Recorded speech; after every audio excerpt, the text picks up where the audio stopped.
السلام عليكم ورحمة الله تعالى وبركاته. كيف حالكم؟ بخير، صحة، لاباس، هانيين. اليوم غادي نتكلم لكم على نبتة البولتس. هذه النبتة اللي هي من أصل مدينة بولينيزي الفرنسية ومن جنوب غرب آسيا أيضا. وهذه النبتة الجميلة كتميز بالأوراق الجميلة ديالها للديكور داخل المنزل. الطول ديالها يمكن يوصل حتى المترين، ويمكن لك ديرها في شي مكان مضيء بلا ما تقيسها الأشعة ديال الشمس، من الأحسن لأنها كتحرق. ويمكن لك ترشها بالعيار، ترشها تأروزيها بالماء مرة في الأسبوع أو مرتين. عاد تحطها في الشمس واحد شوية، يعني واحد ربع ساعة هكايا صافي، وتزولها وتحطها من داخل في الدار في شي بلاصة اللي تكون ضارب فيها الضوء، ولكن ما يكونش لحق الأشعة ديال الشمس، بالأخص في الصيف.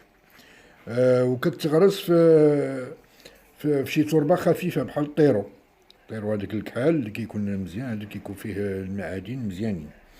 وخصك تبعدها على كل بلاصة اللي فيها المصدر ديال الحرارة، بحال الرادياتور، بحال لي فونتيلاتور، هذاك الشيء كلشي خصك تبعدو عليه باش ما يحرقاش. كذلك كتغرس، إلا بغيتي تغرسها كتغرسها ابتداء من شهر ديال فبراير حتى حدود شهر أكتوبر.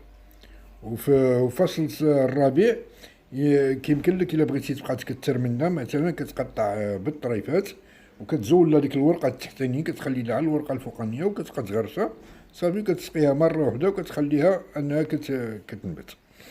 والأهمية اللي فيها اللي كتميز بها بزاف هاد النبتة، وهي أنها كتصفي الهواء داخل المنزل من كل الشوائب ومن كل الغازات، وما خصكش تسقيها بزاف بالماء. هادي أنا راه كنذكر فيها أي واحد عنده نبتة البوتس ما يسقيهاش بزاف حتى تولي التربة ديالها ناشفة بزاف، وغير كتأروزيها مزيان من الفوق وتأروزي التربة ديالها من الفوق صافي. كتخليها ديما اوميد باش كتعطي واحد الرونق داخل المنزل وما كتحرقش، والعروق ديالها ما كيخمجوش. إذا دابا يا كنكون قدمت لكم نبتة البوطوس وتكلمت لكم عليها، عطيت لكم عليها واحد ديسكريبسيون اللي هي زوينه بزاف. فنبتة البوطوس أنها كتبغي التربة تكون هشة، يعني بحال الطيرو، ديك الطيرو الكحل، لأنه كيحتوي على الفوسفور، البوتاسيوم، وكيبغي كيكون فيه الحديد، يعني جميع المكونات ديال التربة كيحتوي عليها. نبتة البوطوس كتبغي التربة ديما تكون هشة وديما تكون اوميد، يعني ما خصش الانسان يسقيها بالماء بزاف، يعني عي اروزيها بهذيك الرشاش ويحطها في الشمس واحد 3 ولا 4 ساعات المكانه ويرجعها للبلاصه ديالها. دابا غادي نخليكم غادي نوري لكم بعض النباتات اللي عندي في المنزل، عندي حطهم في البالكون، غادي نوريهم لكم ان شاء الله الرحمن الرحيم، ونخليكم بقاو معايا ترجعوا من بعد ان شاء الله. يلا، تبارك الله عليكم وفرجه ممتعه.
الروبورتاج الصغير ديال النباتات اللي عندي في الدار.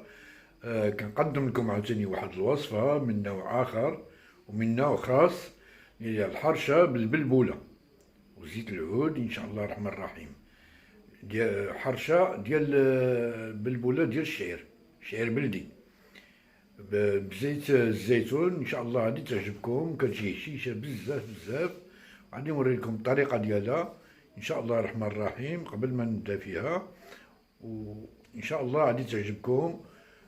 كل ما كنطلب منكم انكم ما تنسوناش بالدعم ديالكم والاشتراكات ديالكم ان شاء الله الرحمن الرحيم. وكنشكركم بزاف على الدعم ديالكم كيف ما ديما، واللي الناس اللي ما مشتركينش يزيدوا يشتركوا معنا ويدعمونا ويديروا لنا جيم ويديروا لنا لايكات زوينين، وكذلك التعليقات زوينه بحالكم. والسلام عليكم ورحمه الله تعالى وبركاته. كي دايرين بخير، صح لاباس، هانيين، كدير مع الصحة، الوليدات كلشي مزيان. نطلبوا الله تبارك وتعالى انه يغفر لنا الذنوب ديالنا ويرحمنا ويرحم الوالدين ديالنا ويرفع علينا هذا الوباء ان شاء الله الرحمن الرحيم في القريب العاجل، ويحفظنا ويحفظ وليداتكم ويحفظكم جميع، ويحفظ الامه الاسلاميه من الاصابه بهذا الوباء ان شاء الله الرحمن الرحيم. سمحوا لي تعطلت عليكم نظرا لظروف خاصه اللي منعتني عني باش ندير تشغلت بشي مسائل. اليوم غادي نختار لكم واحد الحرشه زوينه، هي غادي تكون ديال البلبوله ديال الشعير ان شاء الله الرحمن الرحيم. غادي نخليكم مع البدايه ديال العمليه. كتجيبوا البلبوله الشعير غليظه ولا موسطه وتكون ديال الشعير حره بلديه، ما تكونش ديال الاخرى العاديه. وتجيبوها وتلزقوها في الماء واحد 2 سوايع ولا 4 سوايع، الماء يكون دافي، وتجيبوها وتصفيوها ان شاء الله الرحمن الرحيم. وكديروها في الكسكاس، كديروا المليحه وشويه ديال الزيت وديروها في الكسكاس انها تبخر. كتبخر بحال الطريقه ديال الكسكس، 2 مرات 3 ديال المرات. صافي ملي كتوجد كديروا لها مليحه، ملي كتوجد صافي كتجيبوها بحال هكا، بحال هاد الشكل هكا كتولي صافي. كديروها على شكل حرشه. انا غادي نوريكم. اذا نبداو بسم الله على بركه الله ان شاء الله.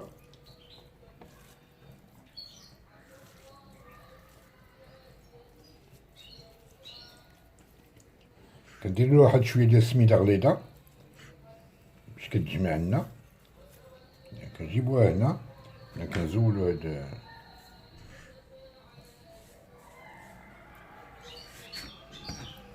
انا سيدي بوحدي ما عندي كيفاش بحال هكا كنديرو لها.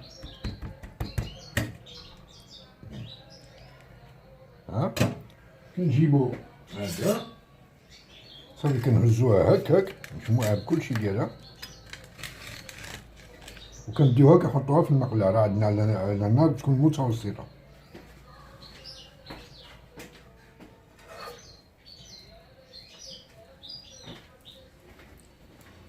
عاوتاني كنجيبو وحده اخرى،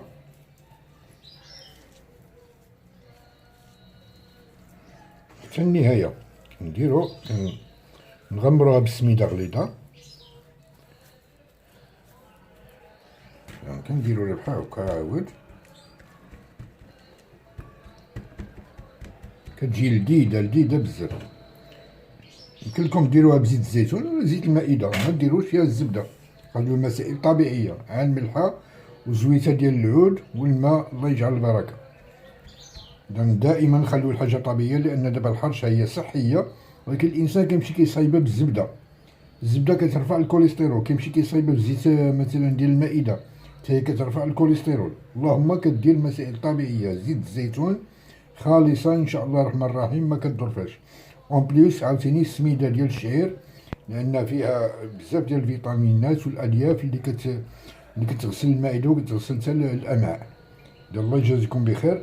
حاولوا ما امكن انكم في الطيب ديالكم تنقصوا من الزبده، لان هذاك الشيء راه مضر في الصحه. نعاود نديرو لها بحال هكا وكنديوها نحطوها في المقله.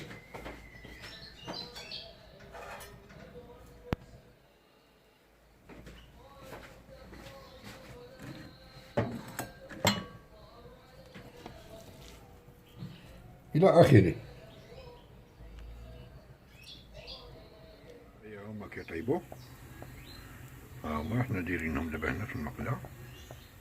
شاء الله الرحمن الرحيم.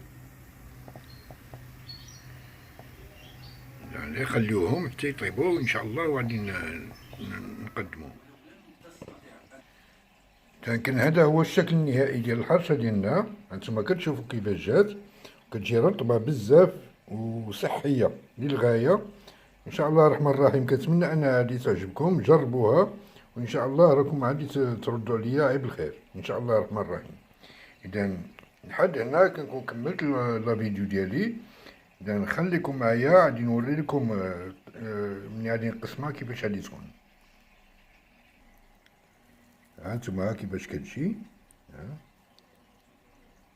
هي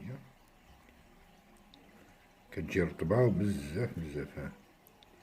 ديال البلبوله يمكن لكم ديروها بزيت الزيتون ولا زيت المائده، المهم ما ديروش فيها الزبده لان هي اصلا كتجي رطبه مزيان بزاف.